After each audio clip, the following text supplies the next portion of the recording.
Is it okay? Yes, yes, yes, madam. Yeah. Fine. Um, so I have designed my talk not for the experts or people who have long experience in this particular field, but this is intended to give all the basic details just to generate some interest in the minds of the beginners. So that is the intention. Um, I would introduce this group in a special way, in the sense they can also be considered as cruel killers. You will see why it is so. Okay. So to begin with, we all know when we talk about diversity, animal diversity in particular, invertebrates are more than 95%. Like some accounts say it is 97, some say it is 96. Anyway, it is anywhere, somewhere around 95%. So in the picture, you will see the small pie piece that is vertebrates or rest of the group, and the major 95% are invertebrates. Among that, in the second graph, you can see that violet portion, 82.81% are arthropods. We know about several other groups like mollusca are there, Nidaria, Porifera, all are grouping together into a very narrow pie in that chart. So this is the dimension of our diversity. I would always quote this great person, E.O. Wilson, a very famous environmentalist. He says about the tiny organisms that if they were to disappear, humanity probably could not last more than a few months. Means how important and how significant they are for maintenance of our ecosystem. You will come to see how important they are. Now, going more into the topic. Our talk is on insect parasitoids, means it is not just Hymenoptera who is having the parasitoids. There are other insect orders like Diptera, Coleoptera, Lepidoptera, Neuroptera, as well as Strepsiptera having members as insect parasitoids. But the relevance here is that majority of the parasitoids are present in Hymenoptera.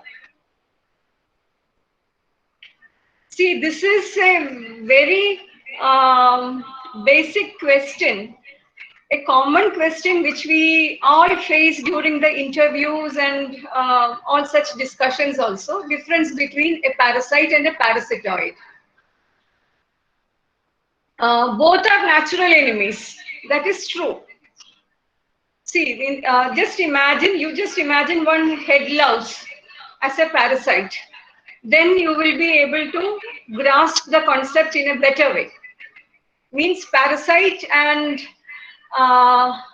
the parasitoid, the terms are different in their meanings. The parasites and the host often are in different phylum.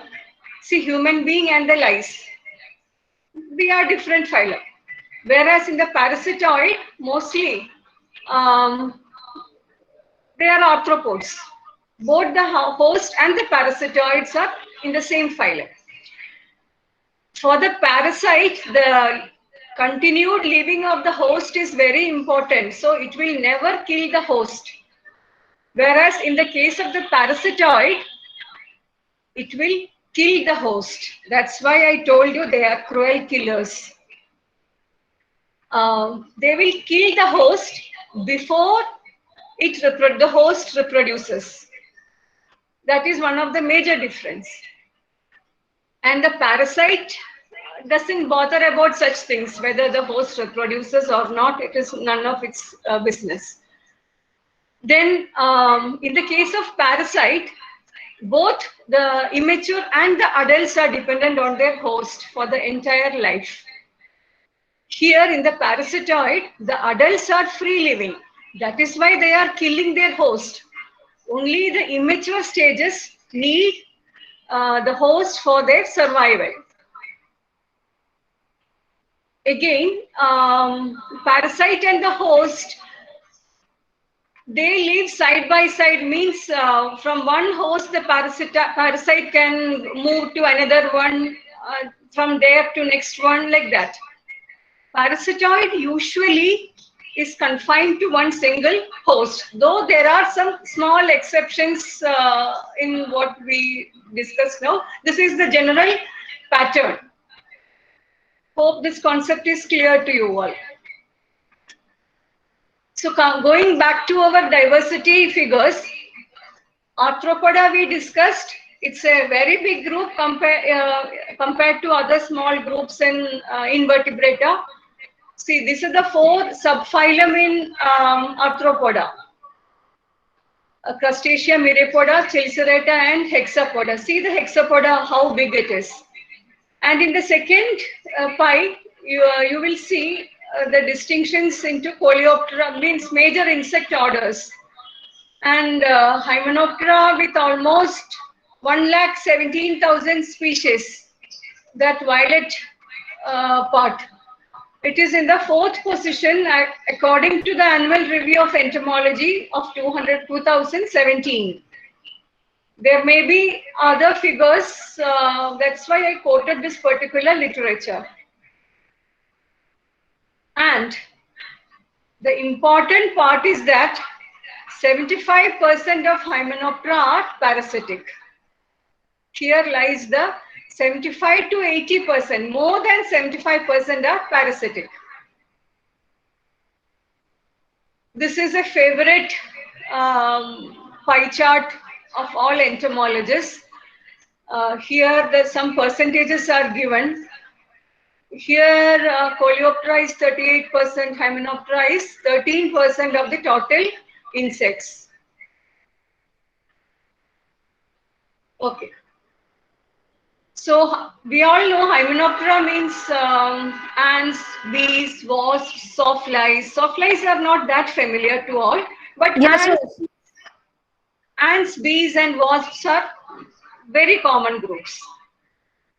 So in all, in Hymenoptera, there are 2 suborders, 27 superfamilies, 132 families, 8,423 valid extant families, and of course some 685 extinct families. So this is the basic strength or size of the group, or means order Hymenoptera. This is the basic classification. Animalia, then phylum Arthropoda, class Insecta, order Hymenoptera. From there it is dividing into 2 suborders, Symphyta and Epocrita. I'm not going into the other group. Symphyta are sawflies. Just see the in the picture photograph, you will see the waist, that joining between the thorax and the abdomen. The constriction is not much visible in the case of Symphyta, whereas in the Epocrita, that wasp-like or bee-like, you can see the constriction in the middle between thorax and abdomen. So Epocrita is having 2 groups, Aculeata and Parasitica. Aculeata, you will be familiar, all the stinging Hymenoptera, bees, wasps, and other such groups. The other one is Parasitica. See, in the Parasitica, the ovipositor in the female fly is used only to lay eggs, whereas In the aculeata, the ovipositor is modified into sting, the painful sting. So that lies the basic difference. Madam, sorry, just one small interference. Just Yeah. that Google Meet hide, stop sharing and hide. One dialog box is there. Just hide that. Okay, It's okay. Yeah, fine. okay, madam. Thank you. Okay. So they are natural enemies of arthropods. Natural enemies means you will be familiar about the predators as well as the pathogens. Here, let us see Yes. how they are qualifying themselves as natural enemies. They are present in large numbers in the ecosystem, means they have a significant role to play there. Then as natural enemy, they are regulating the species population of other arthropods, mainly insects, other groups of insects. This is very important. This is their major role in the ecosystem. Just like honeybees are or the bees are known for their pollination service, parasitic Hymenoptera means their main ecosystem services regulation of species population of arthropods, mainly other insects. There lies their importance as biocontrol agents. We are making use of this feature of this particular group. And this biocontrol scenario is a boon or has been helping our agriculture scenario since a long time. For a parasitoid, specifically, behavioral features, then data on its reproduction, then how long it lives, longevity, how big it is, then many morphological structures, why a particular structure is shaped that way or why it is present after all these become meaningful once we know the host. Because in this particular case of parasitic Hymenoptera, it is not having an independent existence, I should say. It is always dependent on its host. The distribution of the host is very much meaningful when we talk about parasitic Hymenoptera. If the host is not there, naturally you won't find the parasitoid. So data on the host is very important. And that is our limitation also. We know them very little. Though we are talking about thousands of species of parasitic Hymenoptera about which we know, when we are asked about the host details, unfortunately, we have very little to answer. This is also important concept, idiobiont and coenobiont. See, when a parasitoid is attacking its host, abruptly once it attacks, the host stops its further development. That is the case of idiobiont. It won't develop Miss, further. like Glyptopantylus wasps are also like that, right? Let me They come prevent to the the point. caterpillar from becoming the adult. Caterpillars usually they proceed to the next cycle also. They grow a little bit. And some may even pupate also. Though they are attacked in the larval phase, Yes, they may develop even into the pupa in some cases. And that cases are called coenobionts. Idiobionts, usually the development stops abruptly and mostly the host is immobile. That is, egg parasitoids are the best examples. Habitat. So the next question is, we are talking so much on parasitoids. Where do you find them? You can find them everywhere. They are omnipresent, I should say. In all habitats, let it be grassland, let it be agriculture field, let it be a riverine habitat, let it be an evergreen forest, even in your garden, in an urban setup, everywhere you will find them. So in a research point of view, how to collect them? Collection is the first step in taxonomic studies. So what is shown in the picture, 4 methods are shown. The first one at the top is the pitfall trap. A small cup-like material is fixed in the soil. Just a small ice cream cup will also do, with some preservative. Sometimes it is covered on the top to save it from rainwater, and you leave it for 2 to 3 days.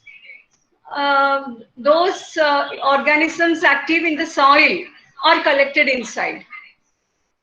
The second one on the right side is that yellow pan trap. It is not just one we are keeping. This is just a plastic tray painted yellow in color, and some 200 traps. One at a distance means separated by 1 meter, 1 meter each. We are placing in the field, filled with water with a few drops of soap, which will serve as a agent to break the surface tension, so that the insect which has fallen inside will sink. Otherwise, it may fly away if you don't add soap. Little bit of soap only, just 2 drops in a bucket of water. That is enough. The yellow color attracts insects. That is why it is painted yellow. See, there are other kinds of this yellow, or means other kind of traps which are painted blue, painted white. It all depends on which all insects are attracted towards what color. Generally, most of the hymenopterans get attracted towards yellow color. And at the bottom 2 photographs, one is the usual insect net, collection net sweeping. But the difference is that you will see the triangle net. The triangle net, because it will increase the area of sweeping. So it is better, this model is recommended. Next one is Melei's trap. It is a passive method of collection. This trap is set in a field. You can keep it for 1 week without any issue. At the top, you will find, top corner, you will find the collecting jar with a preservative which is on 70% alcohol. So the insects, which are the flying insect mostly, they are positively phototropic, in the sense they are attracted to light.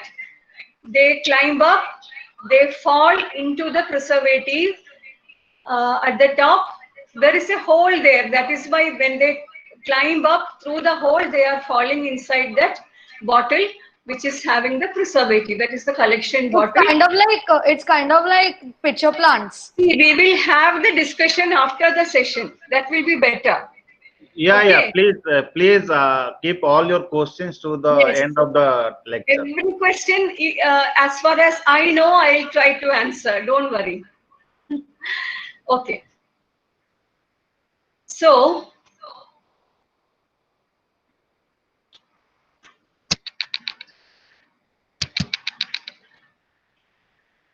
that was a video. For some reasons, it's not playing. Anyway. So once the collection phase is over, next is an efficient way of preservation.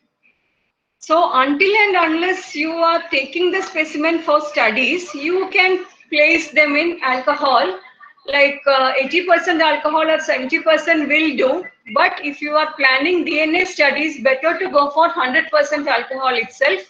You keep in small vials, properly labeled with collection locality and all those details, who collected, everything.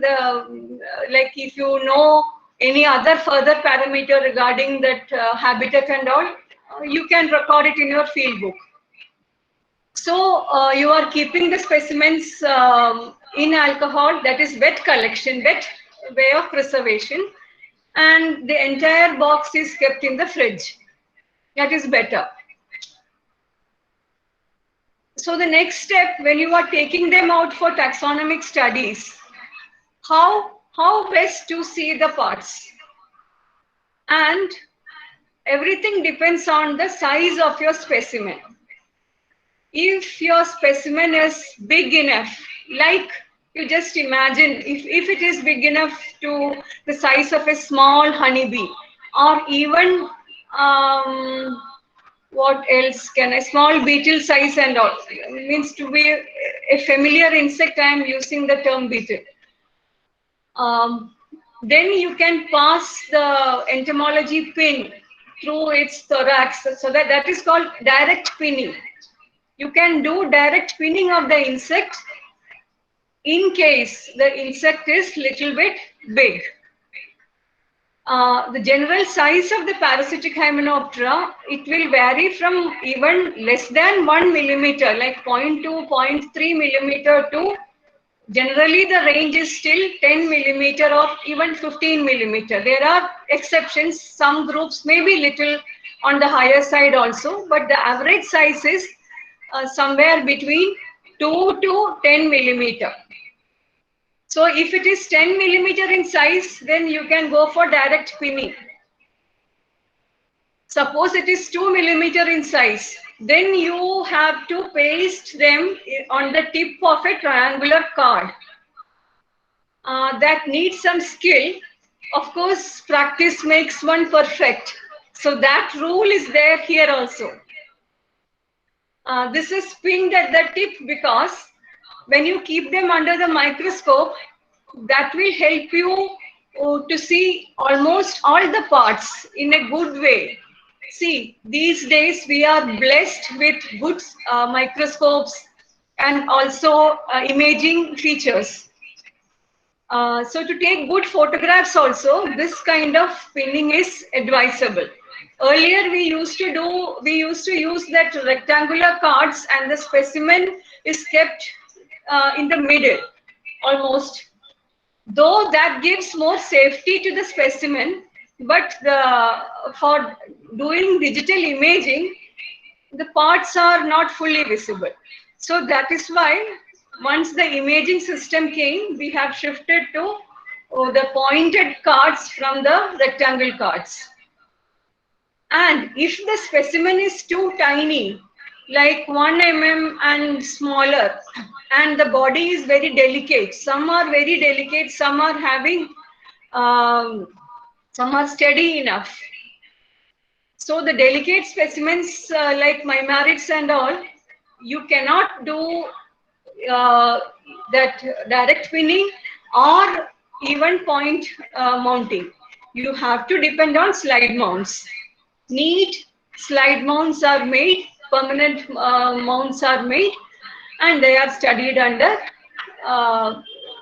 usual microscopes. The other one is studied when the direct pin specimens and the point mounted specimens are studied under stereo microscopes.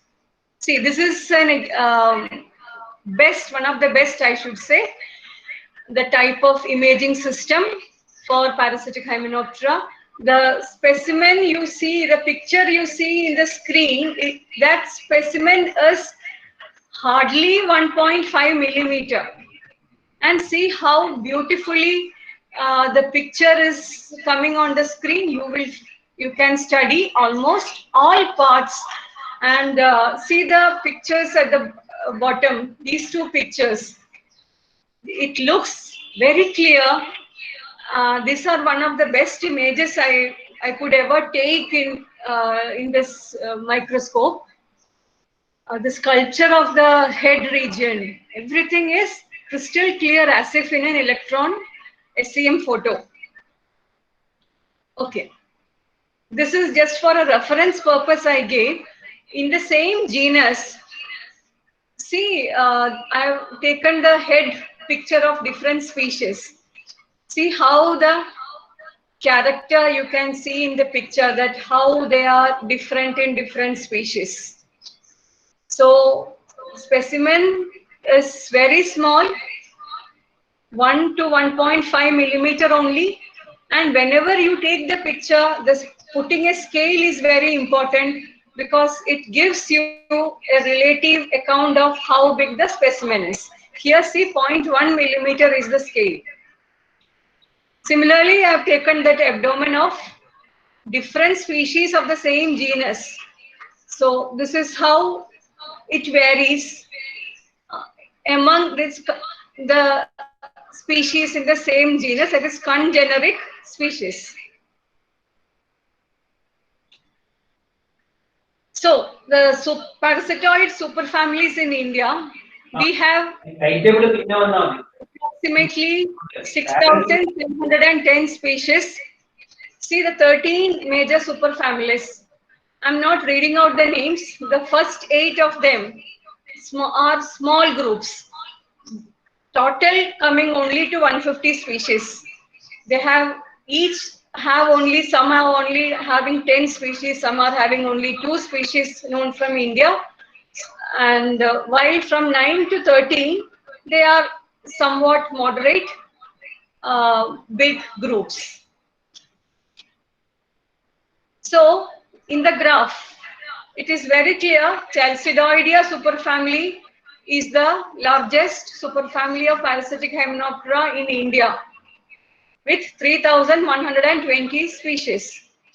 At the global level, Ichneumonidae is the largest superfamily, but in India, maybe because more work has been done in this particular superfamily, we have documented more number of species. So Ichneumonidae comes second here. This number and all, don't take it exactly that pinpointed number. Maybe this is updated 2019 March, so maybe after that a few species will be added. But relatively, you can to have a clear-cut picture of the diversity or the size of the groups. Size in the sense how many species are there in the groups. This graph can be considered. In the Chalcidoidea superfamily, see there are almost 20 families, and Encertidae with 742 species is in the first position. Second position is Eulophidae, 631 species. Then Chiromalidae with 340 species. The last one is Trichogrammatidae, that is not fully visible in the graph. That's why I read it out, with 174 species. See, we cannot go into detail with to each and every family because we have only 45 to 1 hour, 45 minutes to 1 hour. So just a glimpse of everything I'm presenting here. Eulophidae, it has a diverse host group. Several insect orders are attacked, like Lepidoptera, Coleoptera, and specificity is very less in this Chalcidoidea. Means the same species you can find attacking even a Coleoptera and even a Lepidoptera. Not all, but there are certain groups. So species specificity is very less. Eucharytidae mainly attacks ants, host are ants. Eupelmidae also, we have different host groups like Orthoptera, and even they are found inside the galls also, plant galls also. Taurimidae also, a lot of them emerge from the galls. Similarly, Ormiridae is not a very common group, but they are very beautiful. It's fully metallic. And among parasitic Hymenoptera, most of the specimens are black, small black in color. Maybe that gives them better protection. Maybe there will be some reasons for everything. But in Chalcidoidea, there are certain groups which are highly metallic and too beautiful. So the second most diverse group is Ichneumonidae. Superfamily Ichneumonidae have only 2 families. Ichneumonidae and Braconidae. Ichneumonidae are more in number comparative to Braconidae. Some 200, 300 species difference is there. One is having like 1,000, 300, 400 species. The other is having some 200 species less. They are mainly pupal parasitoids. Little bit bigger specimens. They will be drilling the holes in the wood. See, we will have the discussion after the session. Platygastroidea is the third largest group. They are hardly 500 in number. In India, I am telling. Celeonidae, the importance is that only two families we are having. Celeonidae, they are exclusive egg parasitoids. They attack only the eggs of other insects. But Lepidoptera, Orthoptera, Diptera means beetles, butterflies, even mantids, then odonates. Their host group is very diverse. Even they attack spider eggs. Whereas Platygastridae, they attack immature larval stages of mealybugs, white flies, even cecidimid larvae. Means you can find them inside plant galls. So these are some other popular superfamilies. Megaluridae was reported very recently from India, just one species. Cynipidae is not very diverse. Among Cynipidae, there are groups which are gall wasps. They make galls in oaks, but they are restricted to Himalayan region. Evanidae it's very interesting. See the abdomen. They attack the utica of cockroach. See, parasitic Hymenoptera are not sparing any insect or any organism, arthropod organism around it. It attacks, it kills, means that is how population of other insects are maintained in the ecosystem. Seraphonidae, they are also very minute group in the sense hardly 2 millimeter in size. They are, I will add another term here, hyperparasitoid. We will see what they are later. Gasteroptidae and Stephanidae, they are bigger insects like up to 5 mm to 8 mm and even to 10 mm, means 1 centimeter, that much long. See the big ovipositor.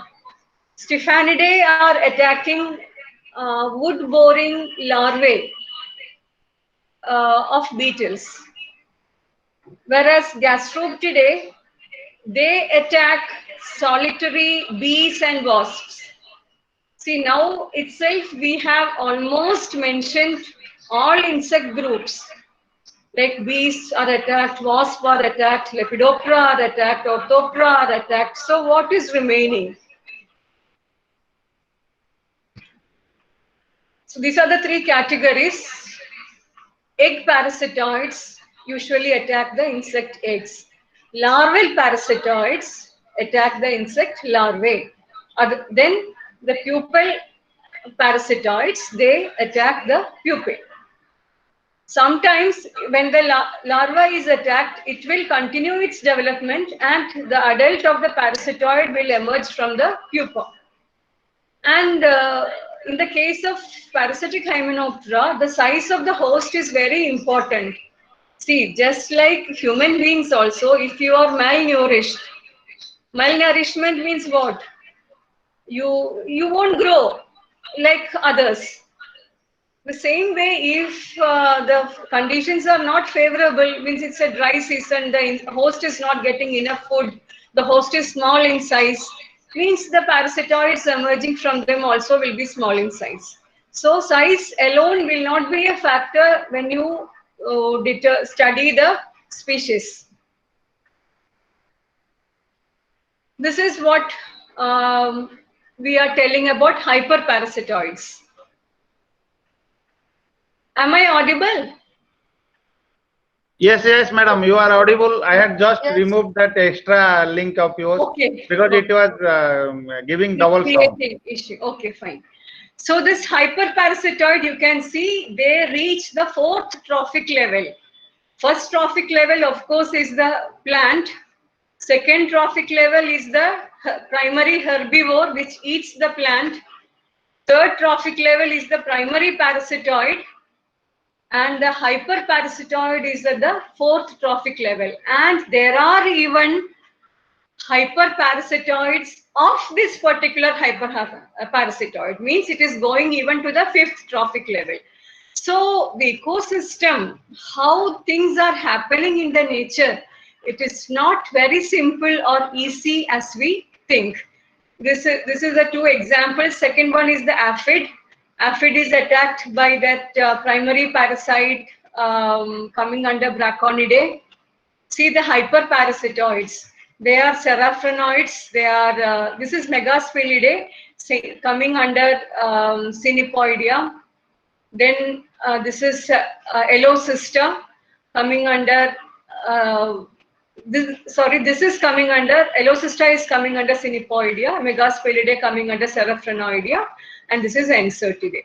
So there are a lot of groups which are hyperparasitoids, and the relevance of hyperparasitoids is that they can fail the biocontrol operations, because biocontrol is giving importance to the primary parasitoids. If the primary parasitoids are attacked by a different group of insects, naturally the biocontrol exercise may fail. This is the braconid pupa on a larva, and another hyperparasitoid has come to, this is an emerged pupa. It has just emerged from the pupa. See, I think the picture itself gives good idea. The size of the butterfly egg and the size of the parasitoid. This is a Trichogramma parasitoid. The parasitoid has to complete its whole life cycle within the egg. That is why it is very small. Cilionidae, Mimaridae, and Trichogrammatidae. These 3 groups are called true parasitoids, true egg parasitoids or exclusive egg parasitoids, because they attack only the eggs. There are other groups in Pteromalidae, Eulophidae, and Encertidae, which also attack eggs, but they are not true egg parasitoids because they also attack larvae, they also attack pupal stages also. Here, these 3 families are confined to eggs only. These are some of our own findings, means myself and my students, we worked out. Telenomus oryzae, this was a new species described from eggs of black bugs. Black bug is a serious pest of paddy. Telenomus dilatus, which was an egg parasitoid, described from the eggs of papillonid butterflies. It attacked all the 3, the southern birdwing, then the Pachliota pandiona, and Malabar rose also. Did you discover them? Yes, the parasitoid. Here, okay. This also, Telenomus oryzae also. And this was discovered in 2020. Yeah, recently the paper was published. There is an interesting episode which I will tell you. See the bug, Megacopta cribraria. See the parasitoids sitting on the top. I'll explain the phenomena later. This is the egg close-up photograph, and you can see even the parasitoid inside. And this insect is Leptocoryza, which you will be very familiar. This is Leptocoryza egg, and you can see the Gryon parasitoids inside it, egg parasitoids. See, this is a very interesting episode. Telenomus cuspis, again a new species described from T. mosquito bug, Helopeltis. From the 2 species of Helopeltis, it was described. In Kerala, there is a district Kasaragod where there was a lot of environmental issues because of the spraying of endosulfan. in order to control this particular tea mosquito bug. It attacks the cashew plantation. It is a polyphagous. It has a wide host plants. But whatever pesticide you spray on it, see how the egg is inserted inside the leaf. Only that thread-like part is outside. The whole egg is very safe in the leaf. Whatever insecticide you spray on it, it will kill all the other groups. The egg is safe. Maybe after 1 week, the egg will hatch and you will have a good population of the pest. But all the natural enemies, including the spiders, would have been killed by the application of the pesticide. Even aerial spraying was accounted. The well water, the pond water, all were polluted, and there was a huge environmental protest regarding the whole issue. See how this biocontrol agent can effectively control it. But the problem is, though we know the natural enemy, to standardize the mass production, mass rearing, all these are very challenging activities. So, as I mentioned earlier, this is the cockroach Utica, and you can see the Evanid parasitoid. This is the praying mantis. You all know it is a very familiar insect, and the white material is, it is laying its Utica. It is a frothy mass inside which eggs are laid. The Utica is the protection egg case, which later hardens. See the black Utica, and you can see the parasitoid sitting on it, Podagrion. It is coming under, it is a chalcid parasitoid. Whereas in the second figure, you can see a small insect sitting on the body of the praying mantis. That is Mantibaria. It is a Selionid parasitoid. We will discuss this here. See, this is called Foracy. It is a very interesting phenomena. It is shown in the case of some chalcid parasitoids also, and in Selionids also it is very common. One of the reason is that, see, when the eggs are freshly hatched eggs are more favorable for parasitization. Once the chorion of the egg is thickening, the parasitoids will find it difficult to lay the eggs through the egg cover. So they prefer freshly laid eggs, maybe like 3 to 4 hours after egg laying. That is why they are traveling on the host itself. It can be on the male, it can be on the female insect. If it is on the male insect, they will pass on to the female insect during mating, and they will wait till the insect lays its eggs. And when the insect lays its eggs, it will parasitize on the spot itself. So some are simply traveling, sitting and traveling on the, it will remain on the insect for even 2 or 3 days without food and even without moving. The whole phenomena is called Foracy. Some are seen to make small incisions on the body of the host, but it won't kill the host.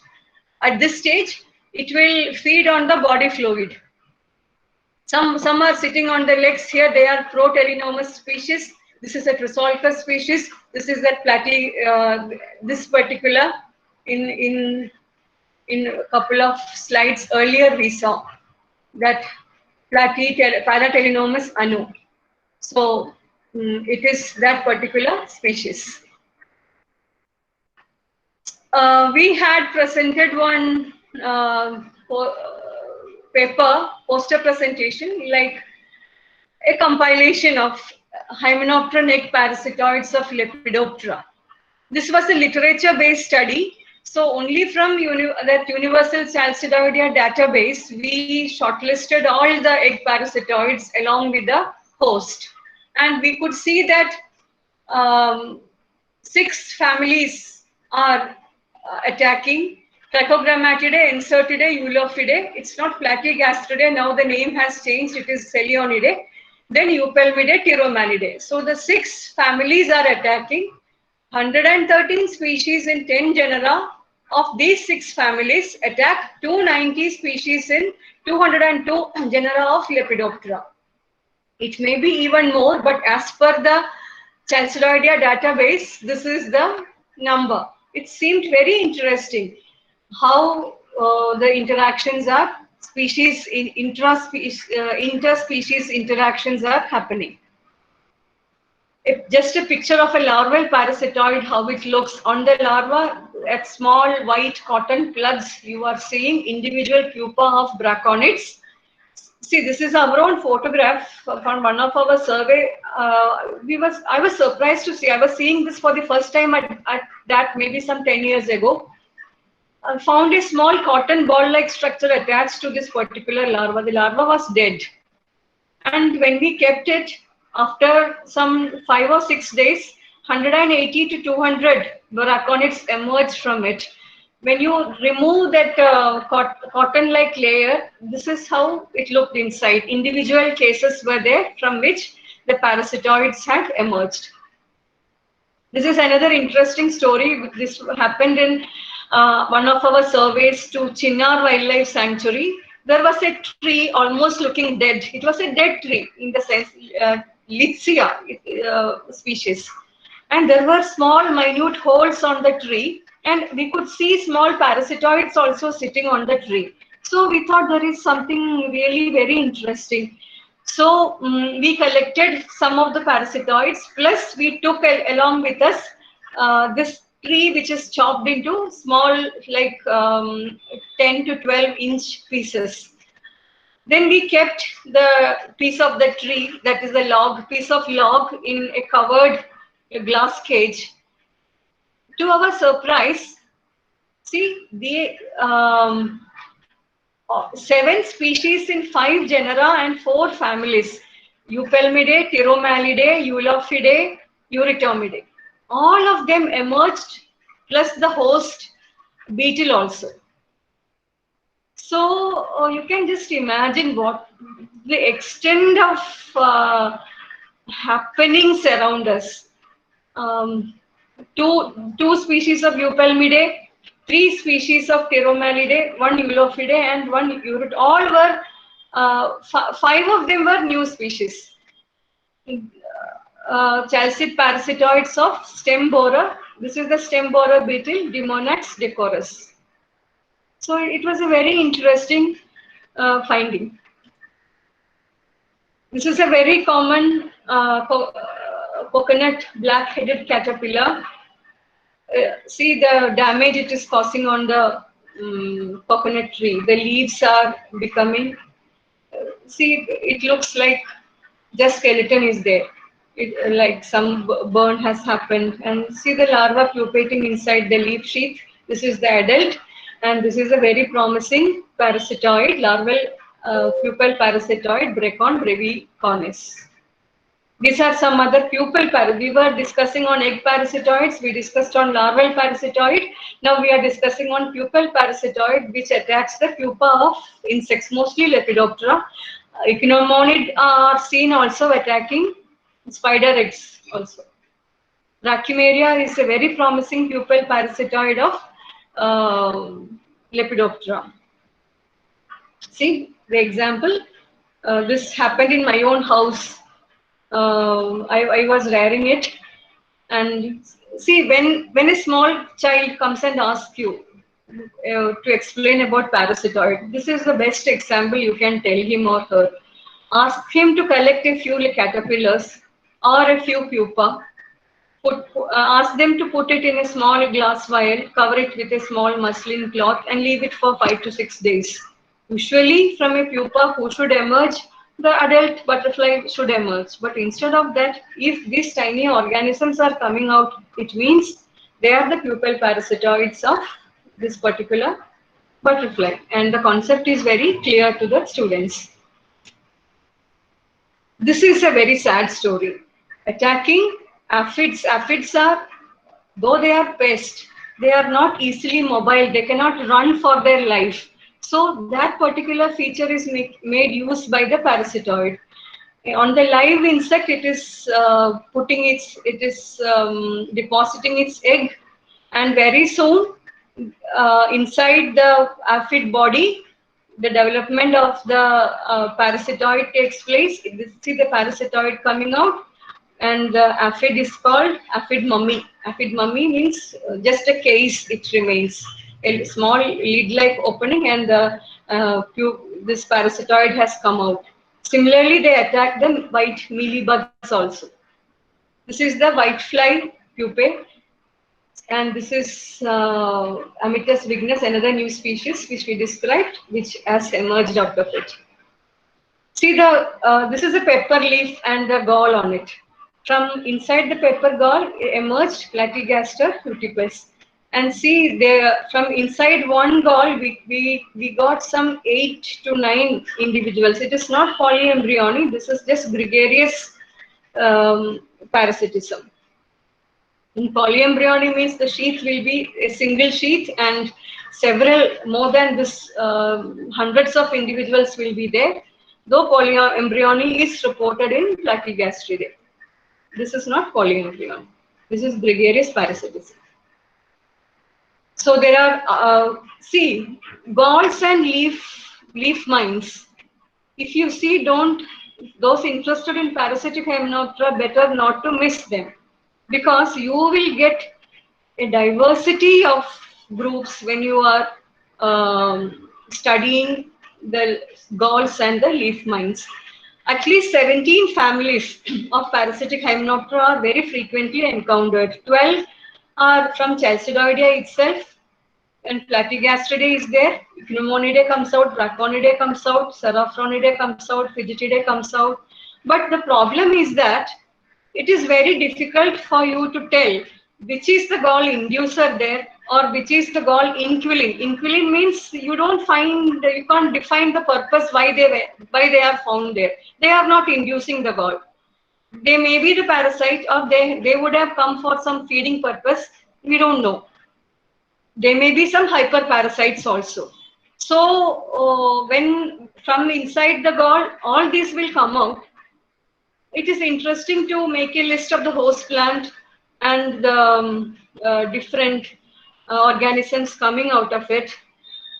This is the way how we explore nature and how we know more. We get to know more about what is happening around us. Another very interesting story happening with the fig wasp. Agonidae comes under Chalcidoidea.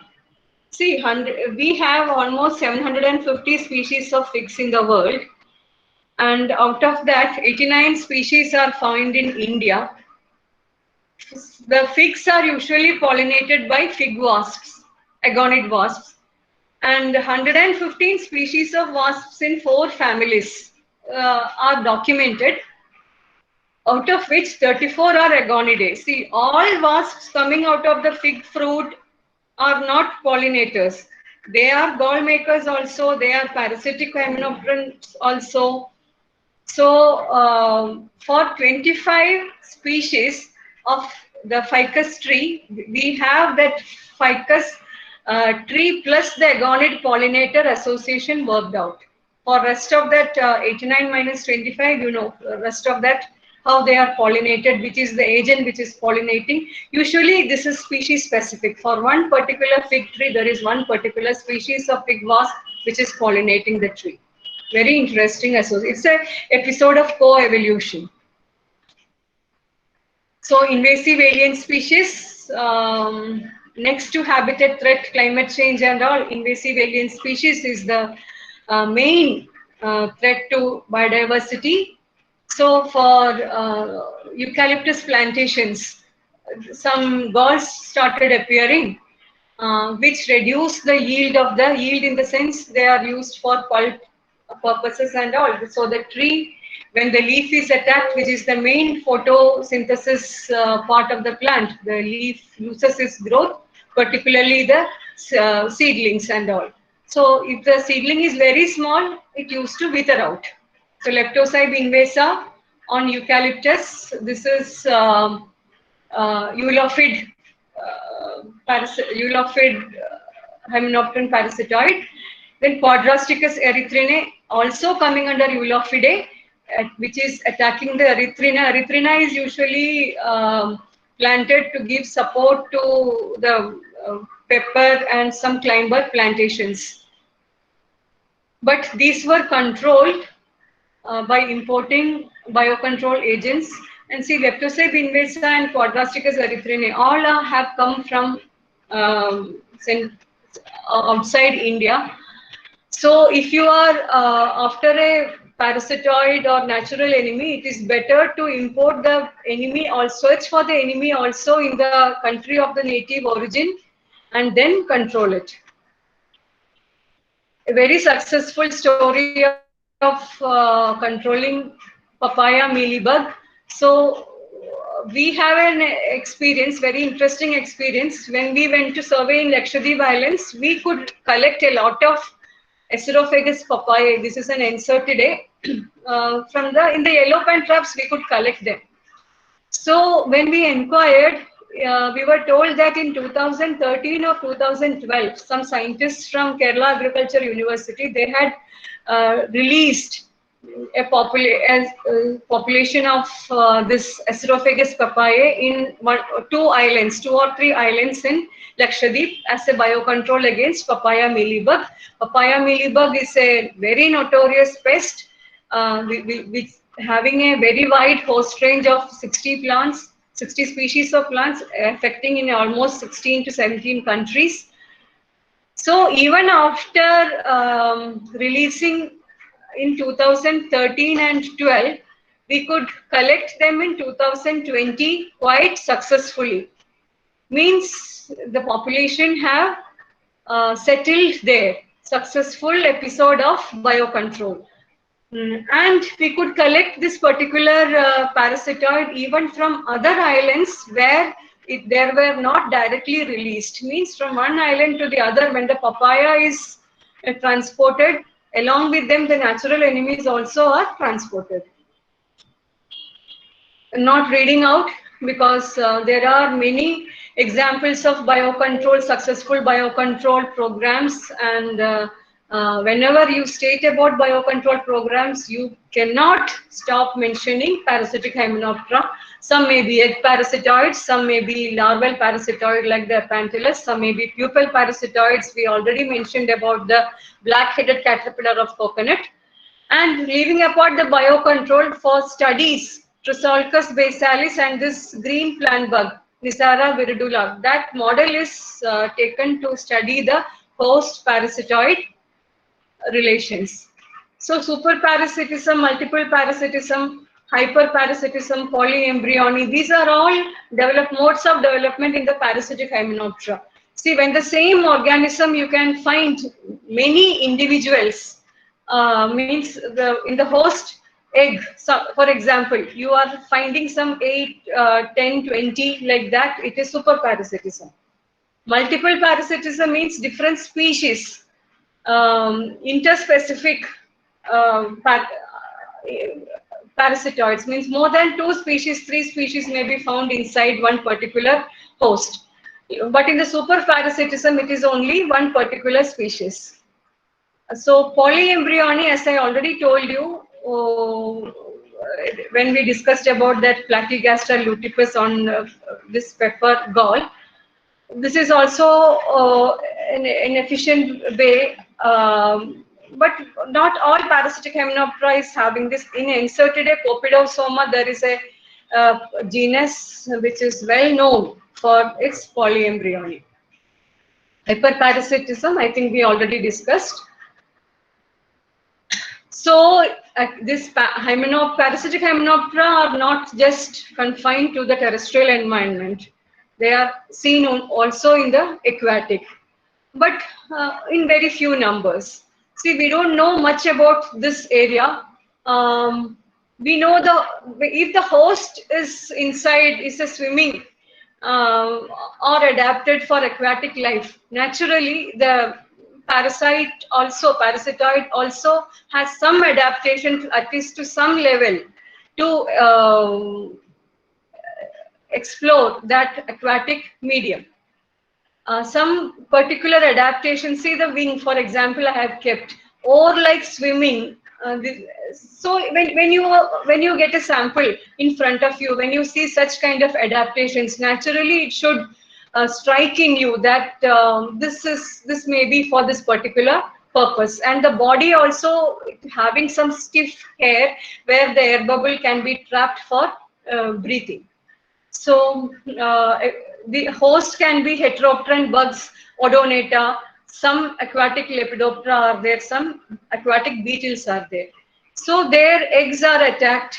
Sometimes if the host is inserting, it's like Mimaridae and all, the host of the Mimaridae, some bugs usually insert their eggs inside the stem of the water plant.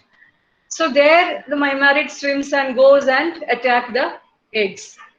So we don't know much about it. This area has to be fully developed in India. This is a very important aspect. We know we are seeing different very strange looking parts on certain insects. See the tail-like portion here. See the ovipositor length. Here also the horn-like portion. Here that horn-like portion is like a hump. So these are all some particular morphological modification for its success in life. We have to know why this particular modification has happened, what is the role. Here see, this is a spider parasitoid, this is also a spider parasitoid. Here it has lost its wings, it has to enter the spider egg sac, so naturally having wings will be a problem. So it has adapted in a particular way. This is Encertocelio, which we see in the soil, and maybe these mandibles are used for digging purpose in the soil, and also the head region is shaped in a different way. You see, in this one, the ovipositor is a very long, lengthy one, maybe 2 to 3 times the length of the whole body. So as a folding telescopic umbrella, it is just folded and kept inside. Somewhere it has to keep. Only in that egg-laying case, it has to extend its ovipositor. So these are very interesting modifications about which we hardly know much.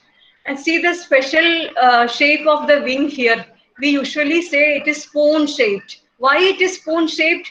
Only then it can be kept on either side of this particular hump. So this hump is what? This is a case where the ovipositor is kept. So when you see this kind of modifications, one thing you can see that they are laying eggs in some concealed environment where the ovipositor will be of, they need such a long ovipositor. To keep folded to save the ovipositor, they need some case. And these are all adaptations for such things. Very interesting, but we have to study all this. Not much information is known. The tiniest insect in the world, see the length. It is in the micrometers, it is written, 0.15 mm. Kikiki huna, it is reported in India also, though it was first native to Hawaii, it is reported in India. It comes under Mimaridae, the fairy flies. Maybe the host is somewhere related to aquatic, I'm not very sure, but the wings tell that. Because this kind of feature is not exclusive to this in any specific order. In Celionids also, whenever I see this kind of wing, and even in Diaprids also, whenever I see this kind of big fringes, and the known host indicate that at least not fully aquatic maybe, but it has some adaptation for at least for some temporary survival in waterlogged areas. To what extent, how and all, we don't know, but it can be such an adaptation. These are the literary resources. These 2 books, if you get hold of, Hymenoptera of the World, then Parasitic Hymenoptera and Biological Control by late Professor T.C. Narendra. And Universal Chastiodia database is there, Taxapad for the Ichneumonids, and the WASP web. It is a general one, Isicom Museum from South Africa, deals with almost all groups. But very interesting interactive keys for different groups are given. So overall, first, if you get hold of these two books, that itself will open a new wonderful world to the parasitic hymenopterans. You start to exploring the world outside you. How to conserve them is a big question. So by now we know, we talked so much about them, how they are controlling the lepidopteran pest, how they are used in biocontrol, and they are keeping the population of other insects in control, means they are a very important component of our ecosystem. So we have to conserve them. How is a big question. It is operating at a high trophic level. See, when we were discussing about hyperparasitoids, we happen to see even at the fourth and the fifth trophic level, they are operating. They are highly specialized, means some of them are host specific also. So any small environmental issues and pollution, they may go locally extinct. So these issues are there. We don't know much about the species, like we have discovered many species, but we hardly know their biology, we hardly know their habitat requirements. So this auticology of that individual species is hardly known. Without knowing all this, how to conserve them? Because for conservation, we have to know not just the name of the species, we need to know many things beyond that. So large-scale conservation strategy, if it is general for the well-being of the ecosystem, naturally it should protect all the components there. So that is the simple way to protect them, reducing the use of chemical insecticides too much or that kind of fertilizers, switching to organic farming and all, maintaining some wilderness patches so that a healthy population of these natural enemies can survive and bring back the ecological stability. So these are the only ways, practical ways to conserve them. But it is simple when practiced. So what to do? Path ahead. We know too much. It is a very high diverse group, which very high significance, ecological impact and all that. But are we equipped to study all those things? See, the main difference between other groups and parasitic hymenoptera is that the study begins only when you are sitting in front of the microscope in the lab. We cannot do.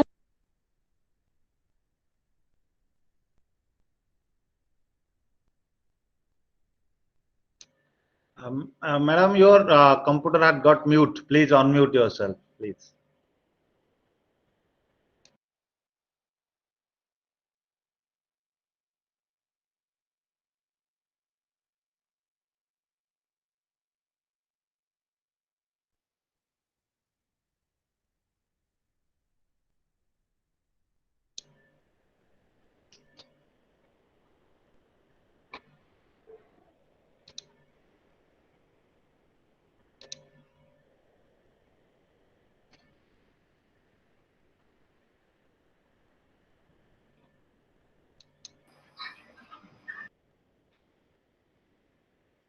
Madam, once again, yeah. Now it's fine. Yeah, because the connection was cut, I think, automatically. So that is why. Okay, I'll go back.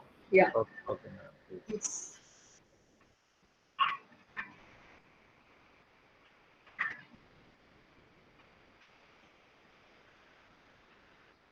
Is it visible now? Hello, is it visible?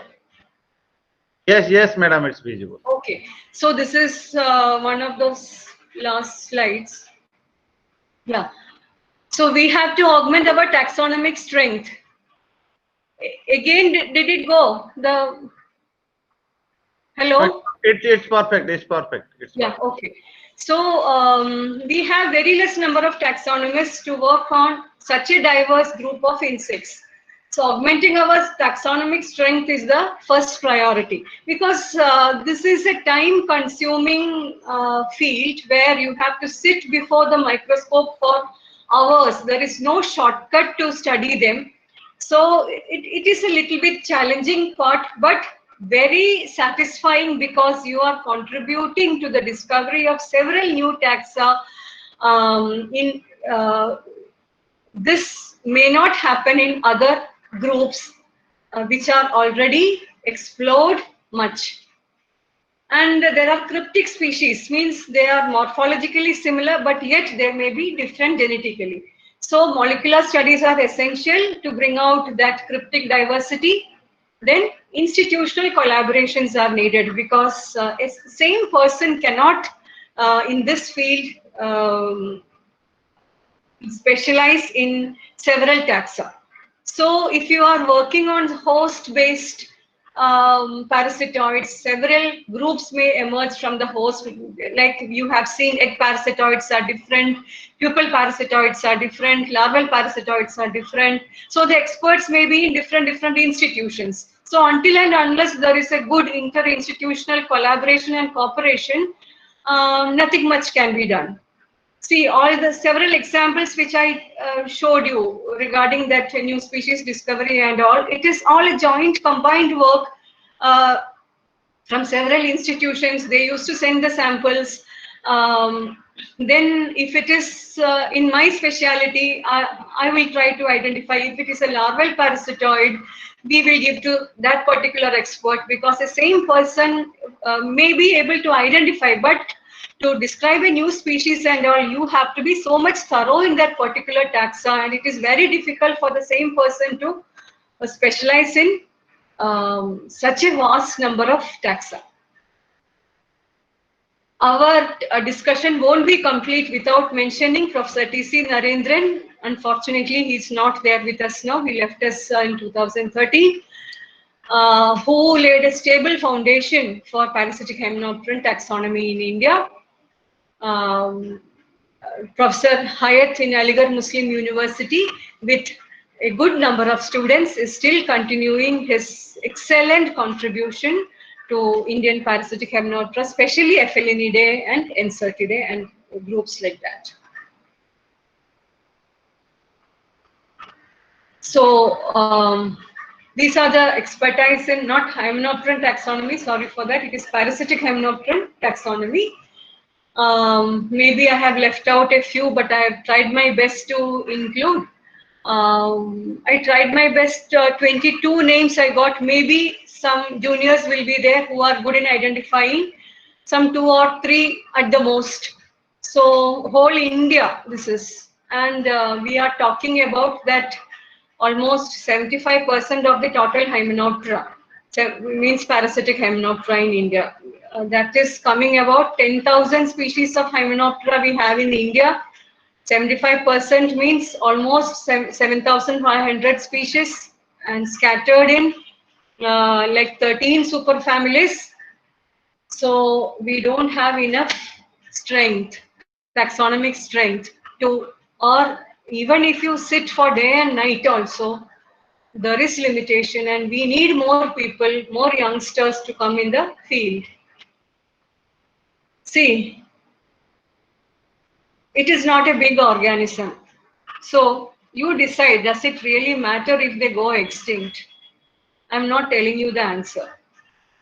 I always end my presentation with such big thoughts from people like, I started with Wilson, I am ending with Edward Wilson. Little things that run the world. We need them, though they are small, tiny, 1 mm, 2 mm. It is their through their service which we are able to survive in this world. So these are components of that little things that run the world.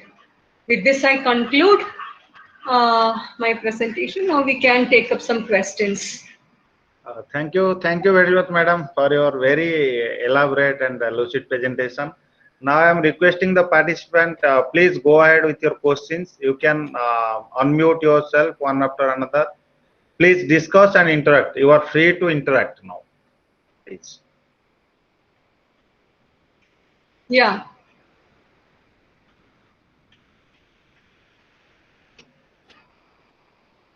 See, yeah. Why no questions? Ma'am, I have a fact. Yeah. Your Ma'am, I name? wanted to say that there is this entire genus of wasps. They are related to the Ichneumon wasps. They are called the Glypta pantelis wasps. Yes. And what they do, so the adult female will go to a caterpillar. She will deposit like a lot of eggs in the caterpillar, and Yeah. the eggs will hatch in the caterpillar, but they will not kill it. They will feed Yeah. on its bodily fluids, Yes. and Yes. when they want to pupate, at least like they will come out of the caterpillar via the segments, Hmm. and two or three of them will remain inside the caterpillar's head, and they will brain control it to become a bodyguard for the pupating larvae, the larvae which have come out of the caterpillar. So they will be pupating, right? And they are very vulnerable to other parasitic wasps and the elements. So this caterpillar is actually brain controlled to protect these pupae, and it will also use some of its own silk and put it over the pupae for extra protection. See, the parasitoid is known to alter the behavior of the host. Yes, The, miss. yeah.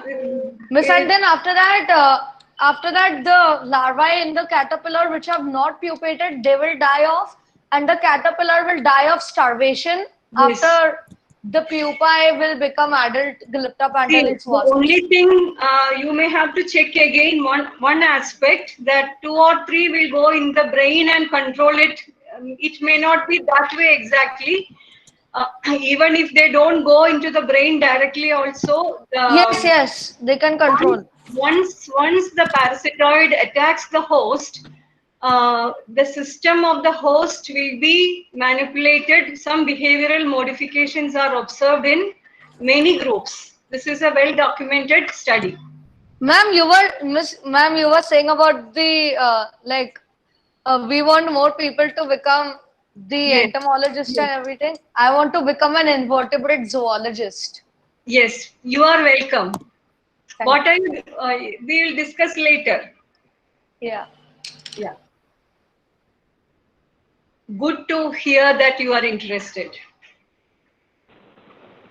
Madam, my question is there in the chat box. If you can please look into it. Okay.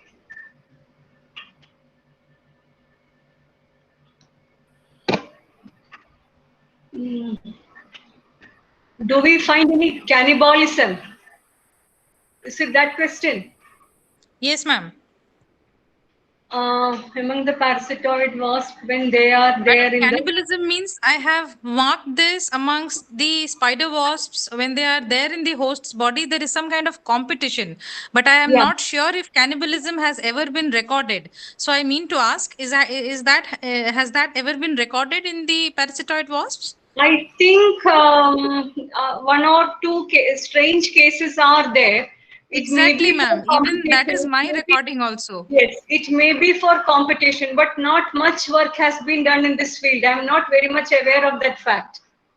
Okay, because this Yeah. is a stray observation, ma'am. This Yes, had yes, happened when yes. we were looking at spider Yeah. wasps. I mean, Yeah. their behavior when we studied spiders, I this happened. think But that in is not a thumbs rule. yes, I think in Braconidae, I have come across in some literature about such things, but not as a usual or common phenomenon.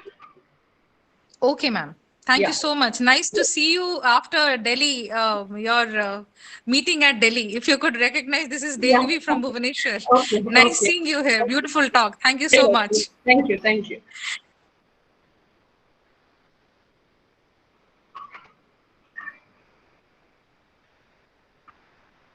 Anyone having some questions, please go ahead.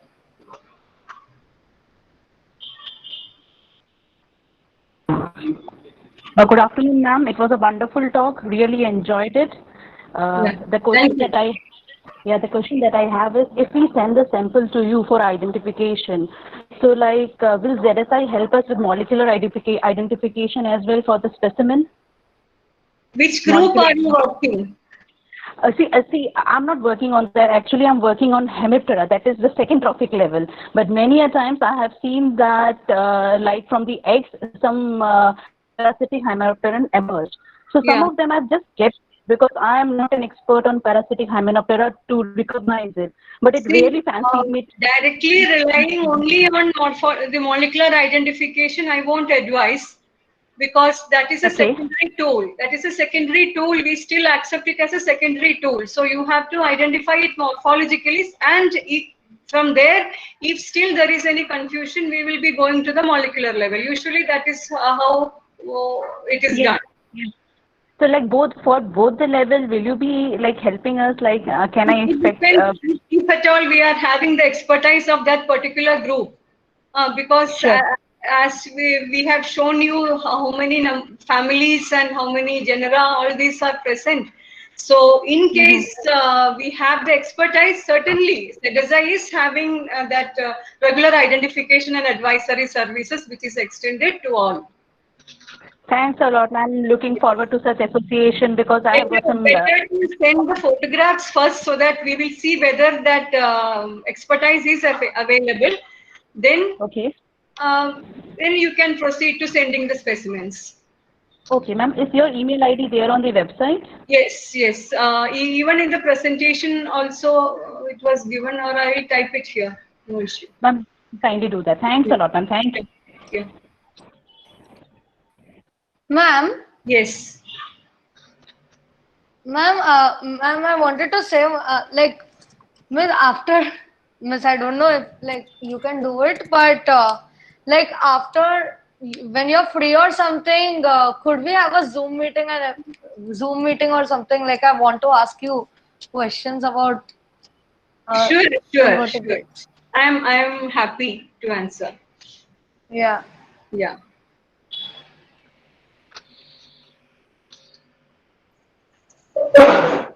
Hello. Yeah. Hello. Hello. Yes. Hello. Namaste, ma'am. Namaste. Ma'am, I'm Basudev from Odisha. Ma'am, I have a Yes. question. Yeah. Ma'am, actually, during my pitfall trap, I'm getting some larva from the Hemoptera. What? Can you please repeat? It was not clear to me. During my pitfall trap, when I'm during pitfall trap for arthropods, I'm getting some larva of Hemoptera and other species. So my question is, how can I, ma'am, identify species of by knowing the larval stage? See, from the larva, I don't think that much robust identification is possible. Okay, then. As Then far what as should I know, we need adults. adults? So now I have You to have to rear. You have to rear the specimen. Try to rear them till the adults emerge. Once the adult emerges, put them in at least 70 to 80% alcohol, or even 100% alcohol. Then you can consult with the experts for relevant identification. Okay. Thank you, ma'am. Okay. Madam, I got one more last question to put up, if you can Yes. kindly consider. Yeah. Madam, the parasitoid wasps which feed upon spiders, I mean, they keep spiders for their babies, they don't exactly feed. Yes. They construct, they are either the mud dauber wasps or the Chimonody wasps. They construct nests inside which they would put the spiders or caterpillars, and they would spin a thin web inside. The inside of it has been found with thin web structure. Web in the sense silk, very fine silk. But this the same is not found in the larval parasitoid wasps, which are found in the moth or butterfly caterpillars. So is this silk building, I mean, the silk formation only specific to that particular family or subfamily, whatever it is? Because that is not seen in the rest of the parasitoid wasps. See, what did you tell about mud dauber? Can you please repeat? In the mud Ma'am, dauber? the inside of the nest was found with a very thin silk-like material. Okay. The inner lining. Before they Yeah. put the spiders on the egg, there is a Yeah. thin silk-like covering around them, which Yes. is not the case in the live parasitoid wasps. like in See, the case of caterpillars and the no, other egg I think parasitoids? you are totally speaking on two different concepts. Yes. The egg of the mud dauber wasp, the means not that nest. The nest of the mud dauber wasp cannot be compared with the egg of or the Lepidoptera and all. See, Okay. there the mud dauber wasp is bringing a spider or a larva which is narcotized and kept inside so that its Hmm. larva can feed. Okay. Yes. It is not an example of parasitoid. Okay. That is a different concept. That is just for feeding its developing larvae. The adult wasp is bringing from outside, not the dead wasp, which narcotizes just to make it unconscious, but the prey is still alive, so that the developing offspring Maybe feed can upon feed it. on it. Yes. So that Ma'am, is ma'am, happening also that inside the nest. ma'am, Let me one of complete the world's this. largest. Just a minute. Let her please finish. Let me complete this question. So, in the other case, it is parasitoidism. Okay, parasitoid. In the case of caterpillars. In the case of caterpillars, yes. In the case of caterpillars which are attacked by parasitoids. Yes, yes. Okay, so there is no Ma'am, what I comparison meant to between the ask two. is, yes, Yes, the other one is not parasitoid. I am yes, wrong. I mean, I yes, wrongly spelled it. yes, What I yes. mean to ask is the silk, which is created by the wasp, is that means evolved only for a particular kind of genus or family. That's not No, there across all see, parasitoid wasps or even all wasps, just to say. even the pupae, in all this hollow metabolous insects, if you consider, particularly in Hymenoptera, Mhm. uh, everywhere after the larva there is a pupal stage. Right. Okay, so it is a kind of silk woven by the organism. Even Okay.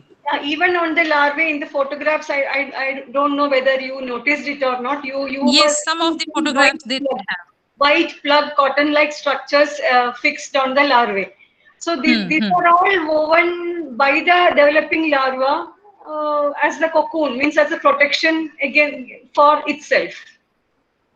Right. This does not happen with the spider wasp, but. No, no, because that is entirely different pheno. That is for feeding and all this, not for development. That whatever food is kept separate in the compartment. That's all.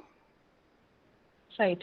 Right. So they are not comparable basically. No, no, no. The two processes are entirely different. The other is not parasitoidism. It is just food Okay. provisioning. It is just food provisioning for the They're developing. just parasites. Okay. Yes. Okay. Yeah. Plain parasites. And ma'am, the ones which develop inside the caterpillar's body, like you Yes. said, the ones which Yes. are Yes. parasitoids actually. Yes. Yes. What is the fate of the egg inside the body of the animal? May it be any caterpillar. How do they save themselves from whatever happens inside the See, body? that is how the caterpillar finally dies. When the egg of the parasitoid is developing, it will Mm-hmm. gradually absorb all the body content inside the caterpillar. The caterpillar won't grow, usually it won't grow, but in some cases it will go to the next instar or the other instar, but it will slow down its general growth process. Metabolism. Right. Yes, metabolism. It will be, if you watch them, the movement will be sluggish, and the growth also means it will be a smaller caterpillar which is infested by a parasitoid. And Okay. at some stage, it will die. It will Right. die in Ma'am, the body fluids, I mean, do not interfere with the larval development? It will die in the sense only when the parasitoid inside completes its development and the adult emerges. Otherwise, if the host Okay. dies, the parasitoid also dies. No? Right. So the host will be Sometimes that alive. happens. So the host will be alive till the parasitoid completes its full development. Okay. What Yeah. I meant was, does the egg not face any problem when there are body fluids and No, digestive enzymes no. The host, even inside the host? there are many mechanisms like to defend over the immune system of the host. That is, Okay. the parasitoid is having several adaptations. It varies from group to group. So like you said, this is part of evolution. That's how they've Yes, evolved. yes. How Thank you so much, ma'am. how to tide over that immune response of the host is a speciality of the parasitoid. Right. Yeah. Okay. Thank you so much, ma'am. Thank you. Thank you. Yes, any more questions? Please go ahead.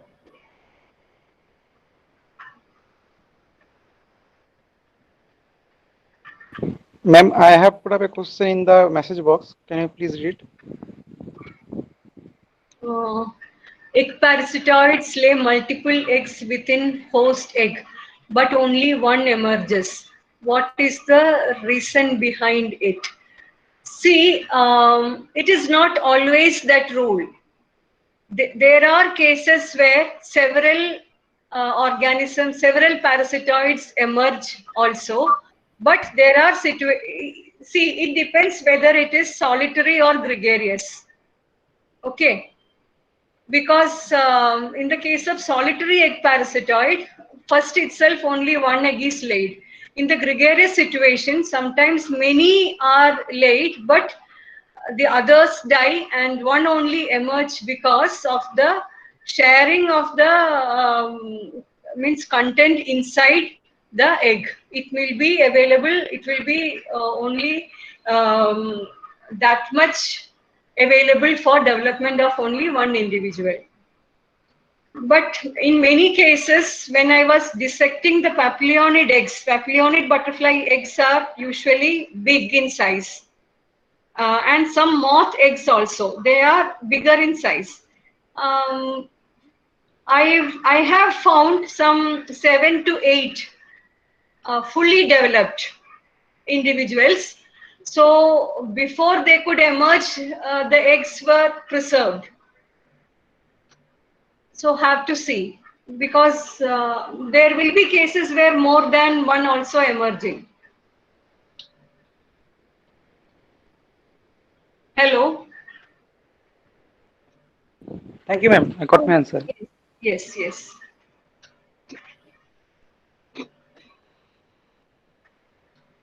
Any more questions we have left out?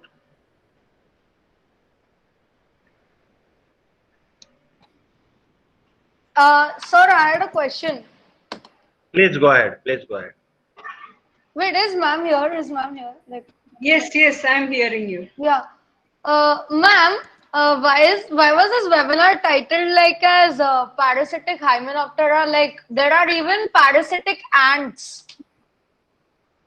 but not in the form of like endoparasites or something, but they are brood parasites. Like, there are the kidnapper ants, Polyergus. So what they do, they go to the Formica ants, they steal their brood, then they will rear them, and then the queen ant will like, she will let the colony sent on these Formica ants so that they will hunt, like, the brood. When they become adults, they will hunt for the Polyergus ants, because the Polyergus are like, their jaws are only designed to pick up brood. See, the main difference between the ant kind of parasitism which you are telling and this parasitic Hymenoptera parasitoidism is that for the parasitoid to develop, a host is a must. Okay. Yes. And these are the brood parasites, the ants. Either the larva or the even the, as I mentioned, the example of aphids. So without that particular step, the parasitic Hymenoptera is no more. It cannot sustain. No, but I was saying, like, why didn't you include them in the webinar? I was just asking that. For the to call it as a parasitoid, I have already listed in the table in the beginning itself what is the difference between a parasite and a parasitoid. Okay. Okay, that is the answer for that. I love to answer these questions because this forum is designed like that. Madam can only execute her talk on her area of expertise, and she can't just intervene to other area, and she can't even be the perfect person to answer all these Okay. areas which is beyond her expertise. So this is a designed platform. I hope we may have some experts on hands who will answer this sort of questions of yours in future talks. We are including almost all groups that are available with JDSI and outside JDSI in this forum. And you can have many lectures on many groups here if you are there for future lectures. Okay. Okay.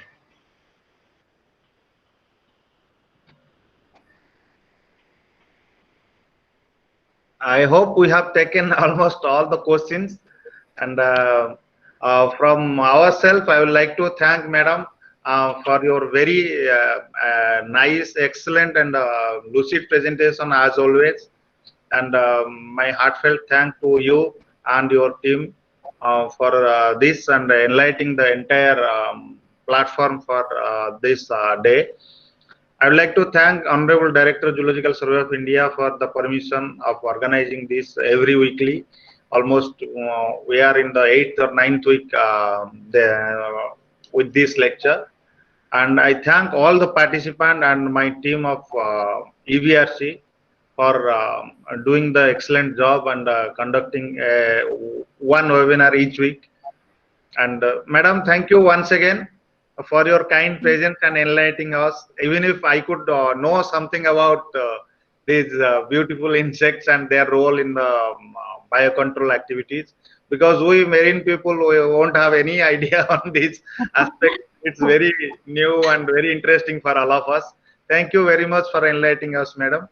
Yeah, thank you, Anil, for giving me this opportunity, and I enjoyed being with you all, interacting with you all. Thanks a lot. Thank you, Madam. Now I'd like to declare one thing, that next lecture will be on one adventurous journey of one woman scientist from Zoological Survey of India, a journey to the top of globe, Arctic fauna by Dr. P. Jasmine. And next Friday, 3 p.m. we'll be assembling here once again for that lecture, and it will be an inspiring talk, particularly for women who think that they can be the best. And we truly believe that women can do the best in field also. So next lecture will be on Arctic fauna by Dr. Jasmine. Till then, I thank all of you for your kind patience, and my special thank to Dr. Rajmona Madam for her a very elaborative and lucid lecture for today. Thank you, Madam. Thank you. Thank you. Thank you. Thank you. So we end the session here. So next Yeah, Friday we'll be meeting again. Thank you, Madam. Thank you. Thank you.